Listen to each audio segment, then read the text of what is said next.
This is Christian Book Blurb, brought to you by author and songwriter Matt McChlery.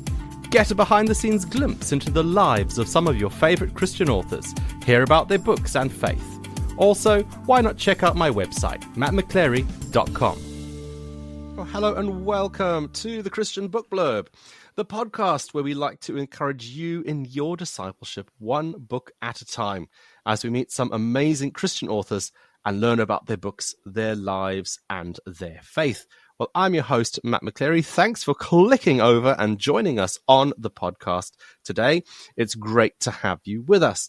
Now, on today's show, I'm going to be talking about children's writing for children in the Christian world, I guess, with the author Terri Fahning.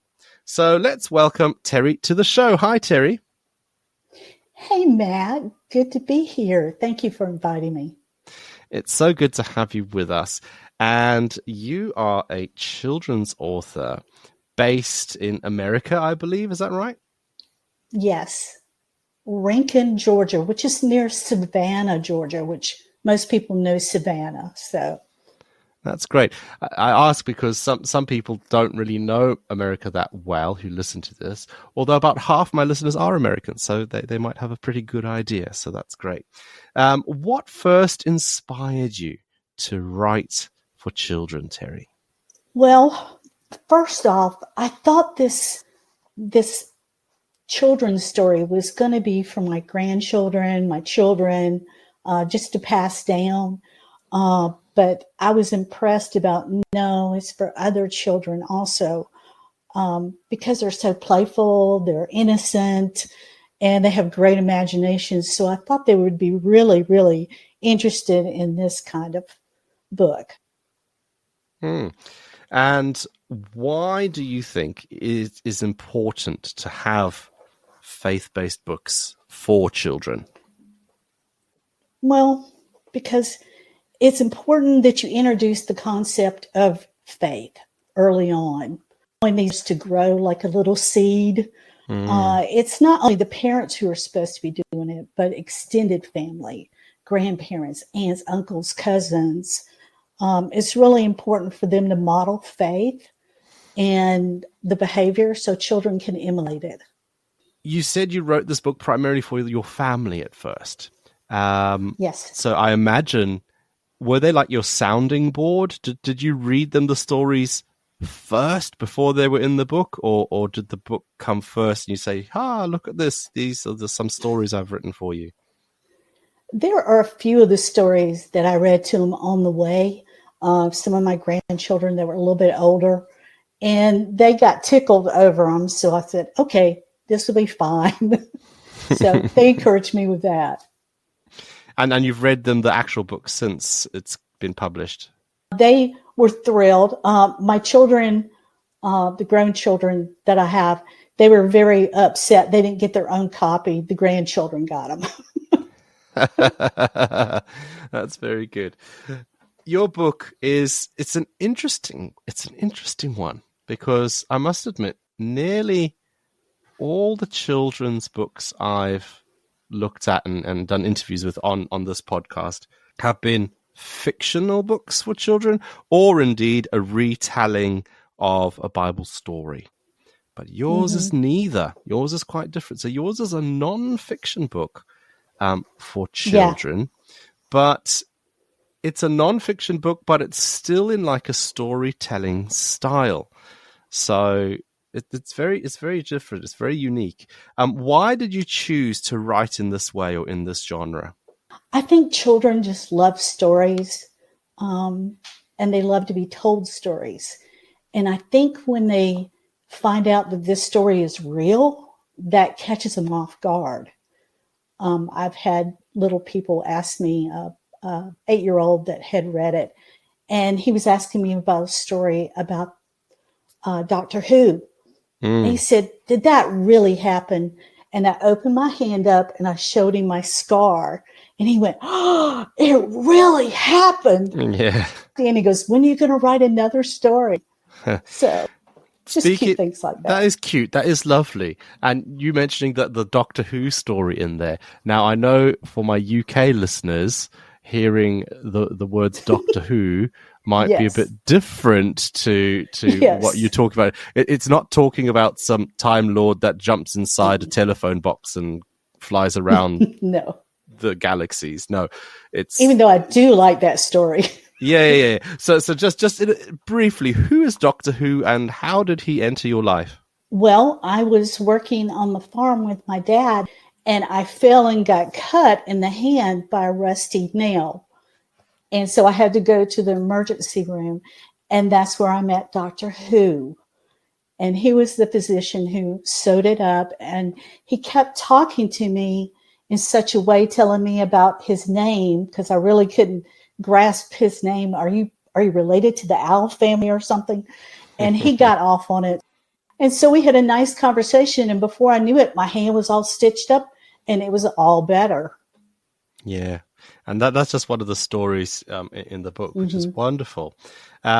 Speaking of your book, it's called Mercy's Happenings, and it's got 6 short stories in it based on what's happened in your life as a child. Do you have a particular favorite? Oh, yeah. Well, I love them all because every one of them brings me back to a great spot in my life. Um, but the one I'd have to pick would be Wasn't Lost. Mm. And I'll just read a little bit from that story for you here. It's the dad speaking to Mercy. Mercy, today you learned that you were not lost because I was with you. Even when you don't know what to do next, you should stop, close your eyes, and take a deep breath. Remember this, you will always know the right way because you are never alone. And when I hear that, I hear my Heavenly Father say, I'm never alone, no matter what. It's lovely. That is lovely. So as you've already touched on and shown with a couple of examples of the stories in the book, the stories themselves they're like life lessons, aren't they? That I Mm-hmm. when I read them, I didn't find them preachy at all. Sometimes when authors write for children, it can come across a bit preachy, maybe a bit pushy sometimes. But Mm-hmm. yours is none of those things. But it's still a Christian book, and it's very interesting. I like the way you've done it, where the story itself is just a story, but then it's the discussion afterwards, because you include some Mm-hmm. discussion questions. It's in the discussion afterwards where you can draw out faith themes, or what did God think about this, or how do you think Jesus might react with that, or whatever. Why did you do it this way round? They can tell when you're honest, and they like that because they have this little sense in them. They know when somebody's being real and when they're not being real. So I tell the story. I let them listen to the story. And then afterwards, I want them to feel God's love and his presence throughout the actions and the words that we just read about. I mean, that's how God touches us every day. We see him in the little things and in the big things, but he's there every day and every moment. Mm. No, they're not quite parables, but they're kind of in that zone, aren't they? Where Jesus told parables and he told Mm-hmm. stories, didn't he? And they weren't necessarily preachy in themselves. It's the discussion afterwards that draws out the themes. I mean, you talk about, I don't know, the mustard seed, and a farmer's in a field and he plants a seed and it grows into a tree and the birds come and nest in it. Well, it's not Mm-hmm. particularly sort of preachy or pushy, but Right. yet it's the discussion and the application and Mm-hmm. the symbolism within it that's where we find the richness. Yeah. And the Good Samaritan, always a good story on that too. Yes. Yeah. Oh, there's hundreds. It's great. I know. So having said that, there's a faith element that's included at the end of each chapter, why is it important for children to be able to discuss faith with their parents, or indeed whoever it is who's reading the book with them in this way? Well, children are just like us. They're looking for the truth. So parents and teachers are the front line who are forming our children's minds and hearts. So you always need to be prepared with children to have difficult questions while maintaining honesty, because when these questions come up, parents should be able to acknowledge, I really don't know the answer to that question, but I tell you what, let me find out. We can go look up together, or you may need to do it by yourself, depending on the question. And they appreciate, the honesty, and that you come back and you say, okay, this is what I found, and let's talk about that. Either way, you look in your Bible or you look up some resources, because there are so many resources out there that are godly that you can pull out and help you answer questions kids are going to ask. Your writing style consists of short, simple sentences, which is good for young readers. So have you got any writing advice for someone who might be listening to this, who's thinking to themselves, you know what, I would like to write for younger readers, but I don't quite know where to start or how to go about it? What advice have you got for some budding children's authors out there? Well, you've got to depend on what you're going to do. I'm a young reader, not a picture book. So that's correct. Yes, you're not a picture book. Yes, you're right. Yeah. You've got to keep everything age appropriate. So sometimes the sentences are simple, especially in a picture book. But for older children, you can make it more sophisticated and engaging. Complex ideas need to be broken down to little small bite-sized pieces, because otherwise children get very overwhelmed by things they don't understand or can't be explained because of their age. So just be simple, be easy, just write it down and then take it to age appropriate. That's great. And I guess reading around as well would help. If you've identified the age group that you want to write for, buy some other books, have a look at what other authors have done and approached it. And you can learn the positives as well as the negatives sometimes. Sometimes you look at something and go, oh, I wouldn't do it that way. I've got a much better way. And then you can go for it, can't you? Yeah, I spent a day or two in the children's side of the library looking at little books and reading them, and took some chapter books home so I could look at chapter books. And it was amazing. I liked some of their ideas, and I followed some of the things they were doing, and some I was like, nope. Just before we go for a short break, what advice do you have for parents of children when it comes to reading about or discussing faith with them? Well, discussing your faith is critical for children. It encourages them to have an honest conversation with you. And it lets them understand that you believe in something bigger than yourself, that you trust God at times, you seeking for answers when you don't know what to do, that you are dependent on God, just like a child, like your child is dependent upon a parent. And tell them your mistakes when you mess up and how God has forgiven you. Be honest with them. Tell them that you're not perfect, but you are a work in progress, just like they are. And this will open a conversation with them that will take into their teens, because you won't be able to talk to a teenager to have a deep discussion if you didn't start when they were children. And it will continue their whole life. I'm reminded of the Israelites and how they told stories of God's work. And that's still a valuable method of teaching lessons and preserving faith through our generations. We've been chatting with Terri Fahning about her book, Mercy's Happenings. And we'll be joining Terri again in a little while, just after these messages where we'll be finding out a little bit more about her life and her faith. So join us on the other side of these. If you enjoy listening to this podcast, you can help keep it on the web.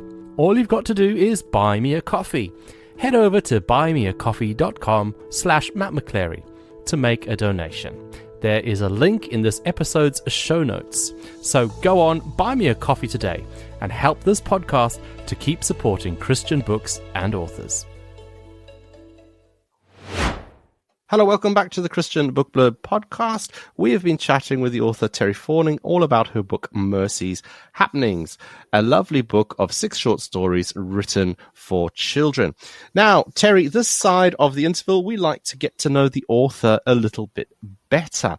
We get an idea of what life was like when you were a child from reading your book. So what's life like for you these days? What do you do for fun? I like walking trails and going to flea markets with my husband.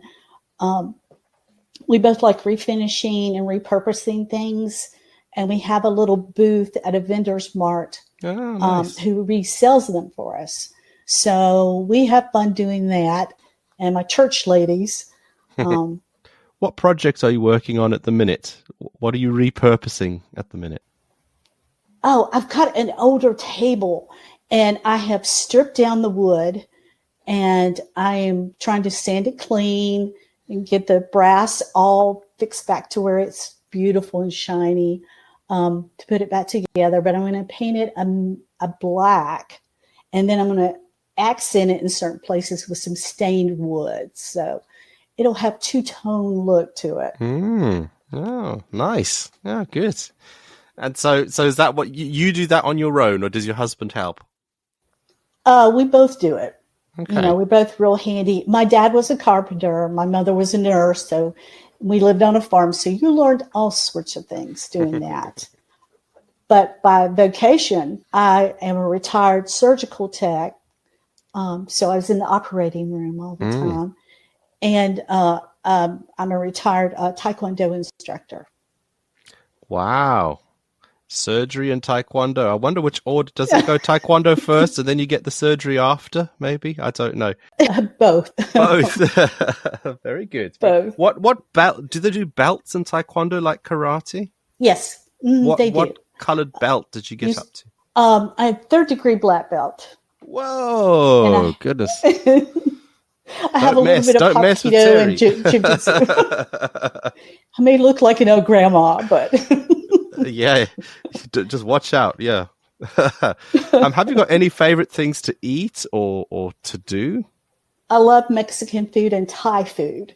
Even though I do Southern cooking all the time, but I love to have a little bit of kick in there. So those are my fun things to do. As far as anything else, no, I'm busy with all the other stuff I'm got going on.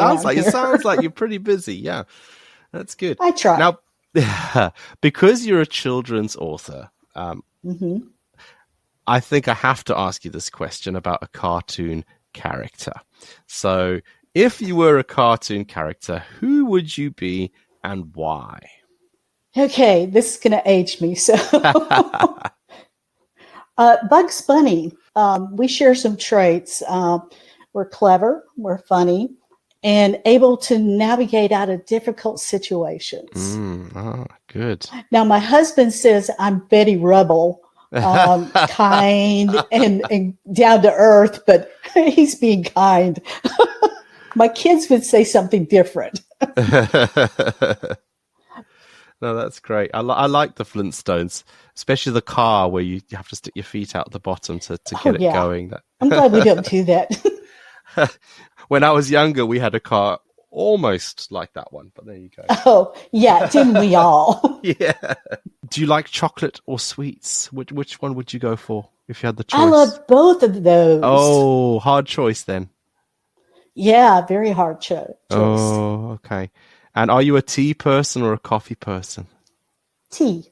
Tea, okay. Just a standard kind of tea?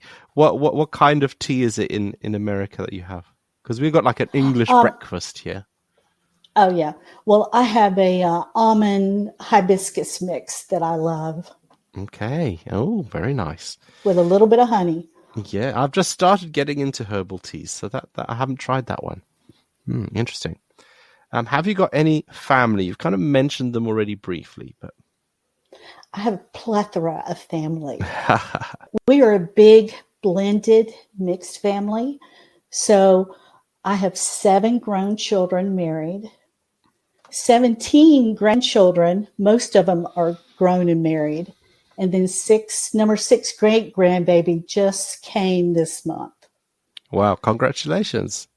Thank you. The math does not work in our family because I have adopted ones, step ones, and birth ones, but they're all mine. God said that I am not a stepchild. I'm a joint heir with Jesus. Mm-hmm. He includes me in the family, even though I was adopted in. So if I can take these kids in, then they're mine, and I will be there through thick and thin. Oh, that's wonderful. What is the Holy Spirit doing in your life, or is there something that he's teaching you or highlighted to you recently that you can share with us? Well, I have concerns, and my prayers are for the children and family dynamics now. I'm concerned about kids missing out on outdoor activities, just imagination, not using phones, parents staying off of phones and being more engaged with their children, and children being exposed to things that children shouldn't be exposed to. So you're praying into those things. Mm-hmm. Yeah, that's great. Have a burden for it. Yeah. And where can we buy your book, Mercy's Happenings, from? And of course, can people connect with you on social media or websites? Or how does that work with you, Terry? Well, on Facebook, it's Terri Fahning, author. On Instagram, I'm at Terri Fahning, and that's TerriFahning. I have a website. It's www.booksbyterri.com. You can get my book on Amazon, or you can go to westbowpress.com/bookstore. Wonderful. And so do go and check out Terri Fahning's book, Mercy's Happenings. And if you've been interested by the things we've been speaking about today, about the short stories and the questions and the discussions that you can have with your children afterwards and all that sort of thing, do go and get yourself a copy. That will be fantastic. Well, Terry, it's been fantastic chatting with you. I know I'm sat here in the UK and you over there in America. It's great that we can sort of connect like this. I'm always fascinated by it. But thank you so much for joining us today here on the Christian Book Blurb podcast. Thank you so much, Matt. And thank you as well for listening to this episode of the Christian Book Blurb podcast. Don't forget, the podcast comes out on the 1st and the 15th of every month. So I'm going to be back again really, really soon in just a couple of weeks, where I'll be chatting with another fantastic Christian author all about their books, their life, and their faith, just to encourage you in your discipleship, one book at a time. Thanks for listening, and I look forward to having the pleasure of your company again really soon. Thank you. Goodbye. Thanks for listening to Christian Book Blurb with your host, Matt McChlery. Do give it a like, give it a share, and let your friends know all about it. We do hope to see you again soon on another Christian Book Blurb.